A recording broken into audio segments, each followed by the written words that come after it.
नमस्कार, आदाब। माझा महाराष्ट्र न्यूज़ लाइव में आप सभी का स्वागत है। आज हम नांदेड़ शहर के खिला रोड पर आए हुए हैं। यहाँ पर हमारे साथ में एक तकरारदार मुख्याध्यापिका है जो नांदेड़ शहर के सफ़ा एजुकेशन सोसाइटी में एचएम थे और इन्हें किस तरीके से सोसाइटी के लोगों के तकलीफ से इन्हें निलंबित किया गया है और आज इनसे हम जानते हैं कि किस तरीके से नांदेड़ शहर में ये सोसाइटी के जो एजुकेशन सोसाइटी है, जो संस्था चालक है, इनकी मनमानी तो हमने देखी है कि जिस पिछले दिनों 7 मार्च को हेडमास्टर अब्दुल बशीर सर ने अपने घर में एक सुसाइड कर लिया था, फांसी ली थी। उनके भी आरोपियों आज खुलेआम घूम रहे हैं। 306 का गुना दाखिल हुआ था। उसके बावजूद भी सफ़ा एजुकेशन सोसाइटी जो है, ये जो सफ़ा संस्था चालक किस तरीके से मनमानी है और यहाँ पर हमारे साथ में एचएम है जो इनको किस तरीके से उस स्कूल से निलंबित किया गया है और इनसे जानते हैं कि कौन लोग हैं और ये कब से वहाँ पर कार्यरत थे और किस तरीके से वहाँ पर सेवा करते थे और ये कारण क्या है जो इनको तकलीफ़ देने का। आज इनकी भी ऐसी नौबत आ गई हुई है कि ये भी हमें बताए कि जिस तरीके से अब्दुल बशीर सर ने आत्महत्या की है उस तरीके से हमें भी जो है तो नौबत आ गई है। प्रशासन हमारी नहीं सुनता। ज़िला परिषद के जो अधिकारी है वो सब मिले हुए हैं और कुछ लोग जो है अपने पत्रकार होने का फ़ायदा उठाते हैं। सोसाइटी में खुद के घर के मेंबर लेते हैं और पत्रकार का आज हमारे साथ में तकरारदार जो एचएम है, इनसे अपन जानते हैं कि इनकी क्या तकलीफ़ थी और आगे इनका क्या बोलना है। क्या मसला था जिस तरीके से आज ये नौबत आ गई है, आप घर में बैठे हैं, तो ये वाक़या क्या हुआ पेश आया आपके साथ?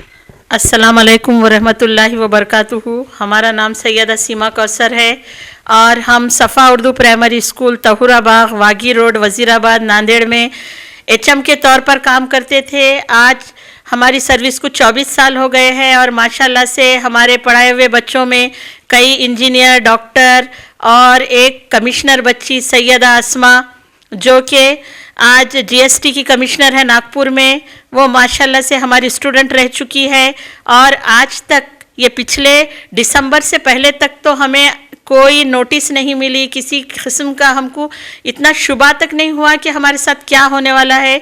लेकिन ये दिसंबर 2023 के बाद से अचानक जो भूचाल आया, तूफ़ान आया स्कूल में, अचानक हमारे जो सफ़ा एजुकेशन सोसाइटी की सदर है मोहतरमा तहनीत फिरदौस साहिबा, उनके बिहेवियर में, उनके जो बर्ताव में अचानक ऐसी तब्दीली आ गई कि वो पेरेंट्स के साथ हो, बच्चों के साथ हो, ऐसा नारवा सुलूक होगा था उनका कि बयान से बाहर। अगर हम कुछ बोलने जाते कि बच्चों के साथ ऐसा मत करो या पेरेंट्स के साथ बुरा सुलूक मत करो, उन्हें बैठ के अच्छा बात करने की इजाज़त दो, उन्हें गेट के बाहर खड़ा किया जाता था, उनके साथ ऐसा बिल्कुल नहीं है कि तकलीफदा काम किया जाता था। और साथ ही साथ हमने उन्हें फ़ीस लेने से रोका। वो बात तो उनको इतनी बुरी लगी कि उन्होंने सीधा हम पर अरीतुरी बोलना शुरू कर दिया। बच्चों के सामने झिड़कियाँ देना, अरीतुरी करना। हमारे जो सचिव है, सेक्रेटरी है सिद्दी अतीक अहमद, जो कि एक समाज के वरिष्ठ नागरिक है, अच्छे एक अहम मुकाम पर जो एक पत्रकार है, एक न्यूज़पेपर चलाते, लेकिन इतना होने के बावजूद उन्होंने इतनी सेवा करने वाली एक सदर मौलेमा को अरीतुरी सिवाय बात नहीं करते और मुँह पे बोलते जा मर जा, जो करती कर। और हमको क्या शिकारी फीस न को लो बोल के बराबर लेते फीस, कौन है मेरे को रोकने वाला, ऐसा बोल के आंग पे आ रहे, कापियाँ फेंक के मार रहे। और इसके जवाब में अगर मैं ये बोली कि ऐसा मेरे साथ क्यों कर रहे, तो बोल रहे कि बुरा सुलूक कर रहे बोल के फीस लेने वाली टीचर दूसरी है शगुफ्ता गौहर नाम की एक, वो उसके ट्रैप में क्या बोले, जो करी एचएम करी बोल के मेरा नाम डाल दिया उन्होंने। वो टीचर ने क्या करे थे, एक बच्ची से 1600 रुपये फीस मंगे थे शगुफ्ता गौहर ने, और उन्होंने भी किसके बोलने पे मंगे थे, हमारी सदर के बोलने पे मंगे थे, तहनीत फिरदौस के। और आज ये हाल है कि हमारी सदर जो कि सूर्या उर्दू प्राथमिक शाला नागार्जुना नगर की एक सहशिक्षिका है, वहाँ से लाखों से पेमेंट उठाती है, लेकिन यहाँ पर हमारे स्कूल में बैठे रहती दिन भर और यहाँ बैठने के साथ साथ फीस वसूलते उन्होंने। कई लोगों ने उनके नहीं है कि वीडियो बनाए और मेरे को बोले बड़े बाजी आप कैसा बैठने देते स्कूल में, आपके स्कूल में उन्होंने फीस ले रहे, हमारे पास वीडियो है पूरे उनकी फीस लेने के।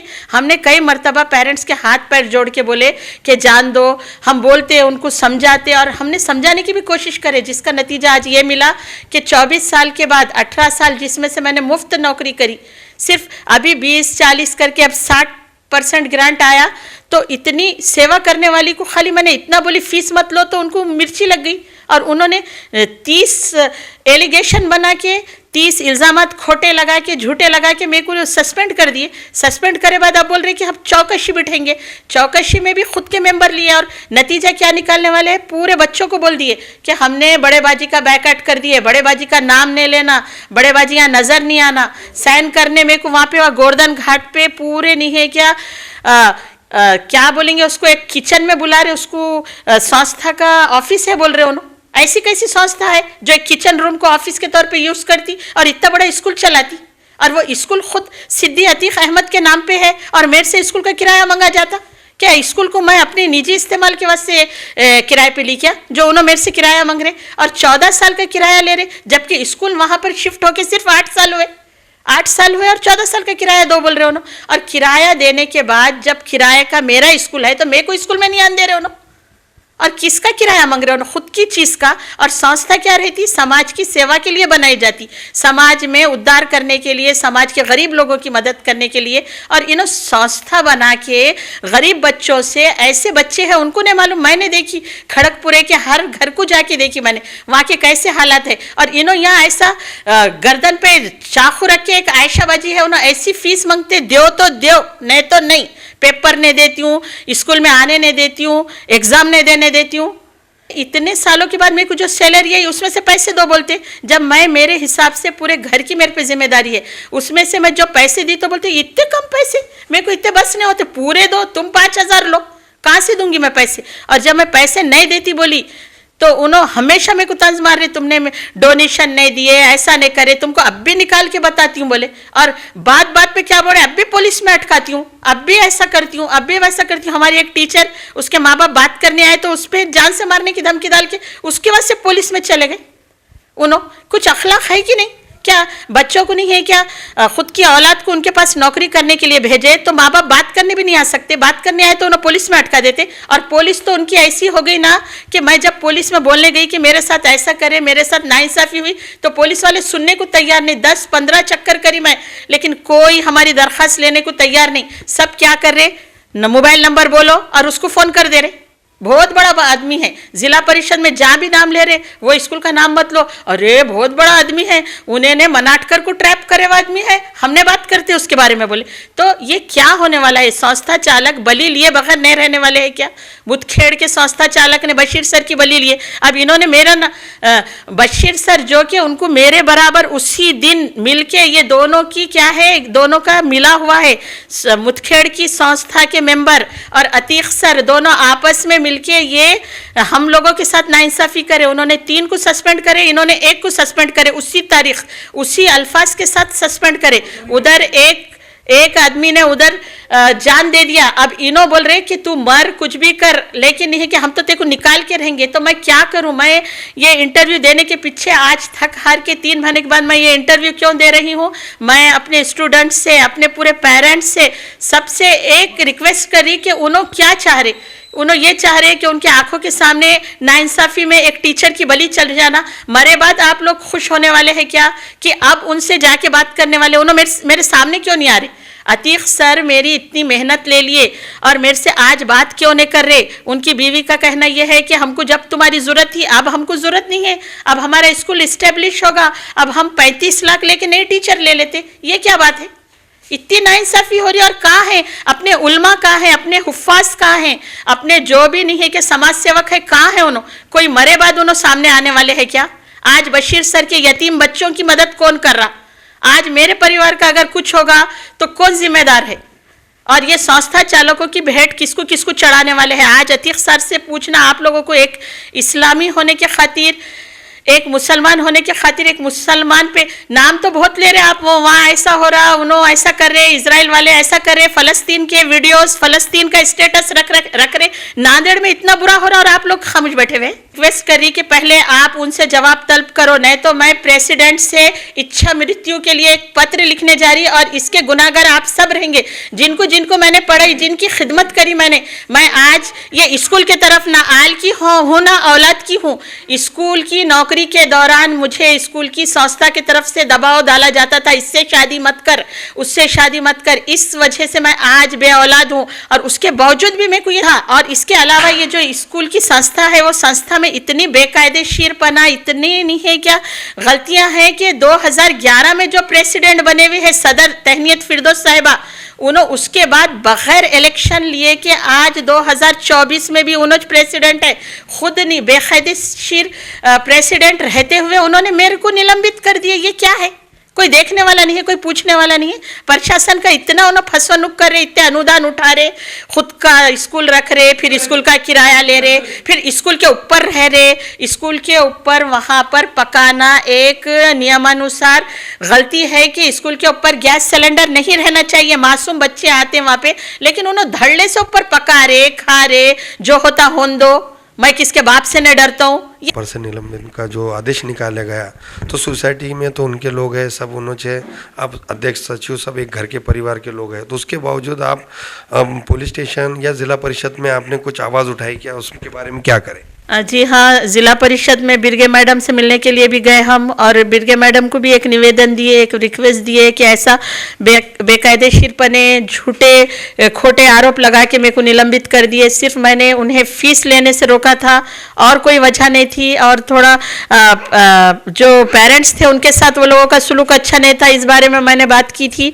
बस ये 2 मुद्दों पे उन्होंने मेरी 24 साल की सेवा को नज़रअंदाज करते हुए उन्होंने मेरे को निकाल दिया, मतलब सस्पेंड करे, और ऐसा मैसेज पहुंचा रहे कि हम तुमको नहीं रखने वाले, निकाल देने वाले। इसलिए मैंने उन्हें कई पत्र दिए, और पुलिस स्टेशन में भी दिया मैंने कि उन्होंने ऐसा मेरे साथ मानसिक और आर्थिक त्रास दिए मुझे। मैं मतलब ये तनख्वाह पे अवलंबन थे पूरे मेरा परिवार, और अचानक उन्होंने ऐसा सस्पेंड का ऑर्डर हाथ में दे दिए। मेरी तबीयत ख़राब थी उस दौरान, तो दरख्वास्त देने के लिए जब मैं गई तो अचानक मेरे हाथ में उन्होंने ऐसा सस्पेंड का लेटर दे दिए, ऐसा अचानक धक्का दे दिए। अब्बा जी, उनके संस्था में जो है, तो वहाँ पर आपकी कोई सुनवाई हुई नहीं क्या? संस्था चालक जो रहते, मेंबरशिप रहते, सचिव रहते, तो ये नहीं, तो सुनवाई का तो सवाल ही पैदा नहीं होता, क्योंकि कैसा है वहाँ पे जो सदर है, सदर तो टीचर उन्होंने सूर्य स्कूल में, जो कि जहाँ के HM है रिजवाना अंजुम साहिबा, उनको इतनी परमिशन दे दिए हुए है खुद के टीचर को कि उन्होंने स्कूल में साइन करने जाते नहीं जाते, अल्लाह को मालूम। उन्होंने 24 घंटे हमारे स्कूल में रहते, उन्होंने सदर है। उसके बाद सचिव जो है वो सिद्दी अतीक अहमद हमारे स्कूल में एज ए टीचर भी है, असिस्टेंट टीचर। तो उन्होंने क्या करते, उनका तो हमने कभी नहीं है क्या ऐसा बच्चों को पढ़ाते या कुछ करते हुए तो हमने कभी देखे नहीं उनको।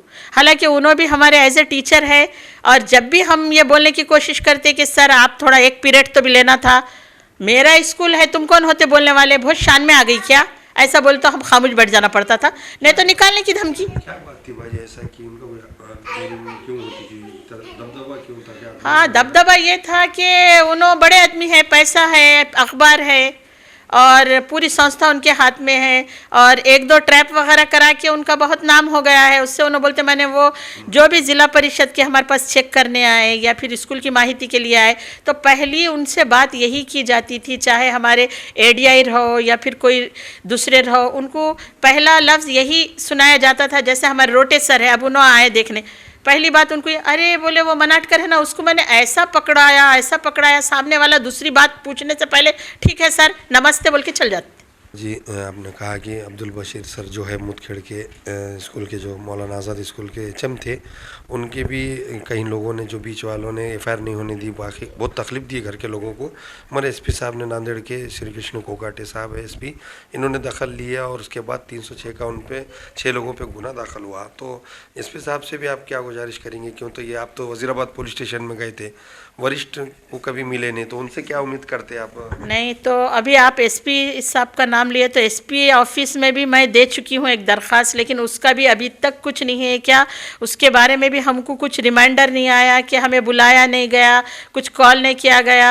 हम देखे भी आज 1 महीना 1.5 महीना होगा, लेकिन कुछ रिस्पॉन्स नहीं आया, SP ऑफिस से भी नहीं आया। हम जिस तरीके से आप पे जो अन्याय हुआ इसके बारे में आपने बताया, मगर आगे लास्ट जैसा आप क्या करना चाहते हैं कि आपका जिस तरीके से उन्होंने वापस तो लेंगे नहीं लेंगे, ऐसा लोगों पे भी जुल्म हो रहा है, ऐसे कई सोसाइटियां हैं, कई स्कूल है जहां पर अपनी मनमानी करते हैं, तो आगे का क्या आपका कदम उठाना है?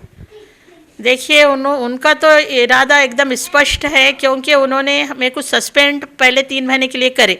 उसके बाद चौकसी के नाम पर उन्होंने जो एलिगेशन और जो चार्जशीट मुझे रवाना की, उसके अंदर उन्होंने ज़बरदस्ती वो इसकी 1981 के जो खासगी नौकरी की जो सेवा शर्ती है, उसमें से उन्होंने कुछ ऐसे पॉइंट उठाए झूठ के सहारे कि उसमें नहीं है कि ज़्यादा से ज़्यादा सज़ा मिल सकना, या उन्होंने है क्या उन्होंने मेरे को बर्खास्त करना, या फिर उससे ज़्यादा कोई और सज़ा देने की उन्होंने फिराक में हैं। और उन्होंने कई लोगों से मुझे बोल भी भेजाए कि नहीं है क्या ये टीचर को मैं नहीं लेने वाला हूँ, मेरे को नई टीचर की खोज चालू कर दिया मैंने, या मैं मेरे रिश्तेदार को ले रहा हूँ और मेरे को पैसे मिलते 25 लाख मिलते 35 लाख मिलते, तुम तो कुछ दे रहे नहीं।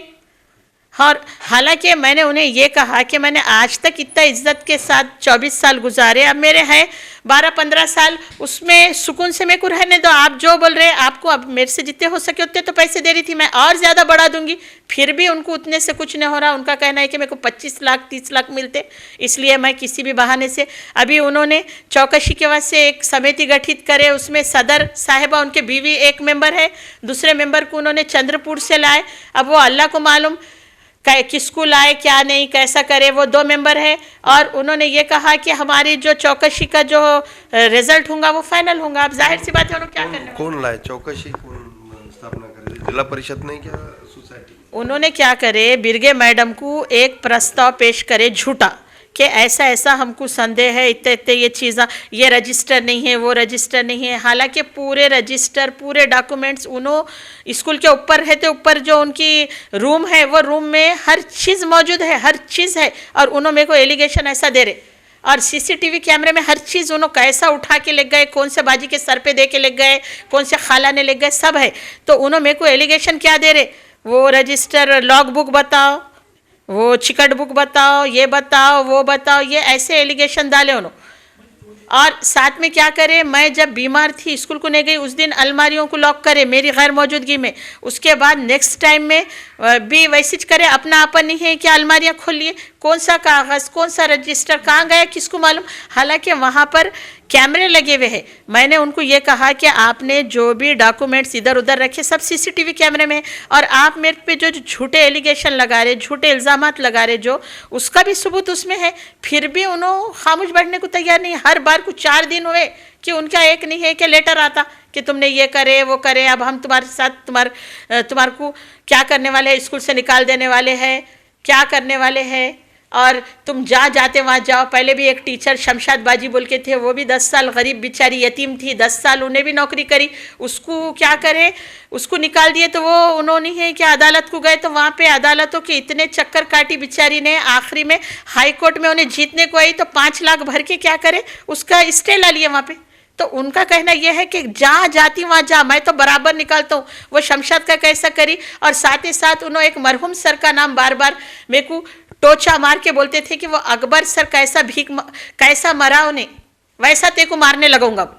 जिस तरीके से ये मानसिक त्रास देते हैं, तो ये कहीं ना कहीं रुकना चाहिए। तो आगे का अपना क्या कदम उठाने आगे? देखिए आप अभी तक अकबर सर हो चाहे बशीर सर हो, इनकी कुर्बानी तो हो गई, लेकिन उन्होंने मेरी कुर्बानी भी इस तरीके से लेना चाह रहे। लेकिन मैं अगर मेरी किस्मत में कुर्बानी होंगी तो वो अल्लाह की मर्ज़ी से होंगी, और मैं आवाज़ उठा के मैं ये लोगों की कुर्बानी भी ज़ाया नहीं जाने दूंगी। मैं ये संस्था चालकों के खिलाफ इंसाफ के लिए मैं आवाज़ उठाऊंगी, और आप लोगों से तमाम से मैं अपील करी कि वो 2 लोगों की कुर्बानी को आप ज़ाया मत जाने दो, और आप भी मेरा साथ दो, आप साथ दो। और मैं यानी सुप्रीम कोर्ट तक जाऊंगी, लेकिन मैं ये नाइंसाफ़ी के खिलाफ आवाज़ उठाऊंगी। और अगर इनका बहुत जुल्म मेरे पे बढ़ गया तो मैं सीधा नहीं है कि प्रेसिडेंट को ख़त लिखने वाली हूँ इच्छा मृत्यु के लिए, और ये मृत्यु के जिम्मेदार कौन रहेंगी, संस्था रहेंगी, और संस्था की सदर रहेंगी तैनियत फिरदौस, जो कि खुद लेडीज़ रह के लेडीज़ों को सताने को कुछ तो अक्ल होना ना उनको। ये थे हमारे साथ में सफ़ा एजुकेशन सोसाइटी के एचएम जो वागी रोड हसापुर पर है। वहाँ पर जिस तरीके से जुल्म हुआ महिला पर, ये आपने देखा है, सुना भी है कि किस तरीके से एक महिला होकर महिला को सताते हैं। और कहीं कौम के जो लोग हैं जो बड़े बड़े बात करते हैं, कौम के हमदर्द रहते हैं, वो लोग भी हो जो सियासत पार्टी के हो या सामाजिक कार्यकर्ता हो, वो खामोश रहते हैं। जब किसी की मृत्यु होती है तो उसके परिवार को मिलने के लिए फ़ोटोशूट करते हैं और वहाँ पर जाके अपना प्रचार करते हैं। मगर किस तरीके से जब कोई पीड़ित महिला हो या किसी पर अन्याय होता है, जुल्म होता है, तो उसके लिए कोई नहीं आता है। इस तरीके से नांदेड़ शहर में ये माहौल बन गया हुआ है। सभी स्कूलों का हमने बताया कि कहीं सोसाइटी है जो बैतुल है, मदीनातुल उलूम है, फैजुल उलूम है और कुरैशिया स्कूल है। ऐसे कहीं जो स्कूल है जो सोसाइटी में चमों की मनमानी रहती है, कहीं सोसाइटी के सचिव की अध्यक्ष की। इस तरीके से प्रशासन के भी जो अधिकारी है वो भी कहीं बिके हुए है। इसके वजह से कहीं ना कहीं लोगों को आत्महत्या करने की नौबत आ रही है। जो बच्चों को सिखाते आज उन पर ये मुसीबत आई हुई है, जो उनको आत्महत्या करने की नौबत आई। जो कहीं IAS IPS डॉक्टर इंजीनियर ऐसे बन के निकलते हैं बच्चे, तो वो हालत है हमारे नांदेड़ के शहर की। तो इन लोगों पर कार्रवाई होती है या नहीं, ये देखना है। नांदेड़ से मैं शेख याया, माझा महाराष्ट्र।